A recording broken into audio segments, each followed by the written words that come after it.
Good morning बच्चों।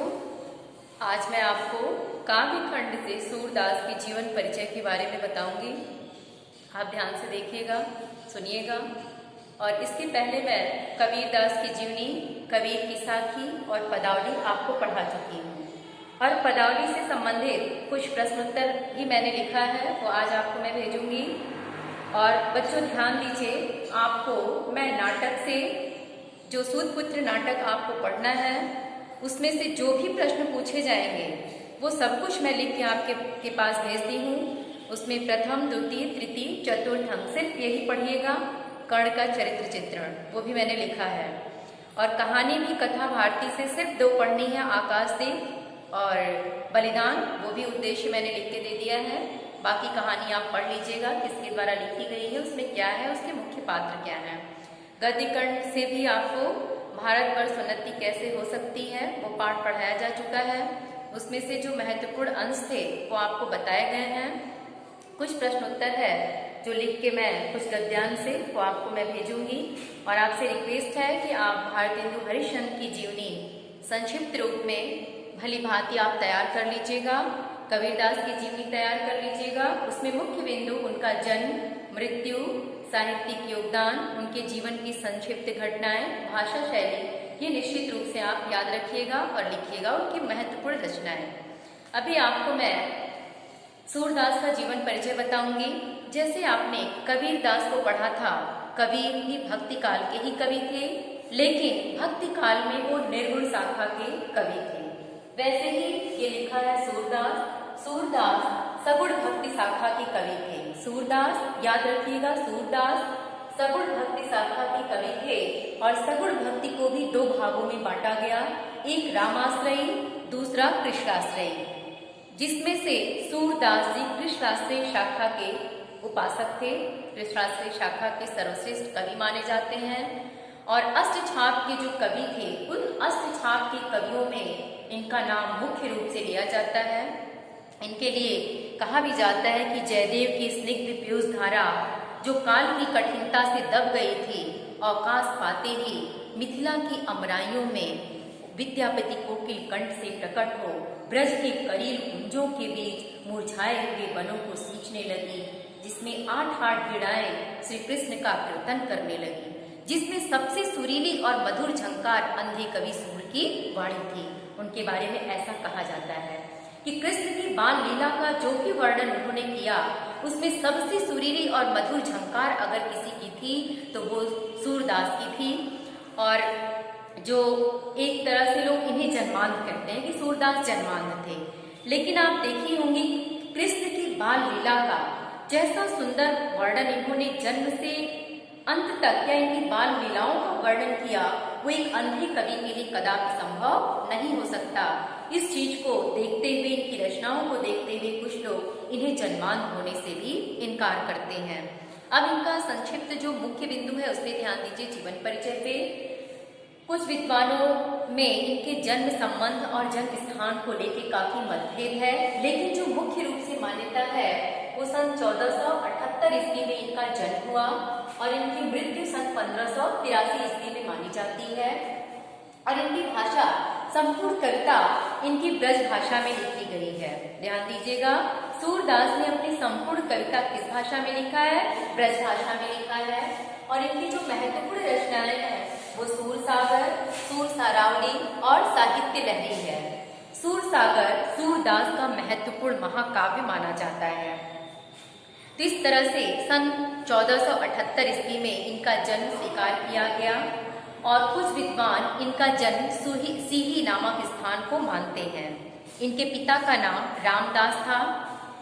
इस संबंध में भी अनेक मत हैं। कुछ लोगों का मत है कि प्रकृति तथा बाल मनोवृत्तियों एवं मानव स्वभाव का जैसा सूक्ष्म और सुंदर वर्णन सूरदास ने किया, वैसा कोई जन्मांध कवि कदापि नहीं कर सकता, इसलिए ये जन्मांध नहीं हो सकते। सूरदास जी वल्लभाचार्य के शिष्य थे। ये प्रश्न पूछा जाता है कि सूरदास के गुरु कौन थे, तो इनके गुरु कौन थे? वल्लभाचार्य। इन बिंदुओं पे विशेष ध्यान दीजिएगा और इनको अपनी कॉपी में नोट करके अपने दिमाग में भी याद रखिएगा। इनके साथ ही ये मथुरा की गौ घाट पर श्रीनाथ के मंदिर में रहते थे। किसके साथ? वल्लभाचार्य, जो इनके गुरु थे। किसके? सूरदास के। सूरदास का विवाह भी हुआ था तथा विरक्त होने से पहले ये अपने परिवार के साथ रहा करते थे। पहले वो विनय के पद गाते थे, किंतु वल्लभाचार्य के संपर्क में आकर कृष्ण लीला का गान करने लगे। कहा जाता है कि सूरदास जी एक बार मथुरा में तुलसीदास जी से इनकी भेंट हुई थी और दोनों में प्रेम भाव भी बढ़ गया। सूरदास से प्रभावित होकर ही तुलसीदास ने कृष्ण गीतावली की भी रचना कर डाली। इस तरह से सन 1583 ईस्वी में गोवर्धन के पास पारसौली नामक स्थान पर इनका निधन हो गया। हिंदी साहित्य में अगर इनका योगदान देखा जाए या साहित्यिक परिचय, तो काव्य जगत में सूरदास कृष्ण भक्ति की अगाध एवं अनंत भावधारा को प्रभावित करने वाले कवि माने जाते हैं। इनके काव्य का मुख्य विषय कृष्ण भक्ति विषय था। इन्होंने अपनी रचनाओं में राधा और कृष्ण की लीला के विभिन्न रूपों का चित्रण किया। इनका काव्य श्रीमद् भागवत से अत्यधिक प्रभावित रहा। श्री कृष्ण की लीला पे इन्होंने काव्य रचना की है, तो कहा जाता है कि इनका जो काव्य ग्रंथ था श्रीमद् भागवत से ही प्रभावित था, किंतु उसमें इनके विलक्षण मौलिक प्रतिभा के दर्शन होते हैं। अपनी रचनाओं में सूरदास ने भाव पक्ष को अत्यधिक महत्व दिया। इनके काव्य में बाल भाव एवं वात्सल्य भाव की अभिव्यक्ति के दर्शन होते हैं। उसका उदाहरण विश्व साहित्य में अन्यत्र प्राप्त करना दुर्लभ है। भ्रमर गीत में इनके विरह वर्णन की विलक्षणता भी दर्शनीय है।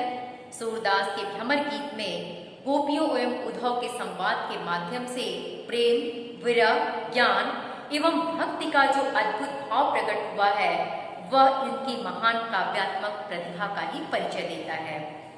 इनकी महत्वपूर्ण कृतियां, जैसा कि हमने लिखा है यहाँ सूरसागर, ये सूरसागर, इसमें कहा जाता है कि 8 से 10,000 पद उपलब्ध हैं। सूरसागर पर श्रीमद् भागवत का प्रभाव है। भागवत का संपूर्ण सूरसागर एक गीत काव्य है। गीत काव्य मतलब गाने योग्य है।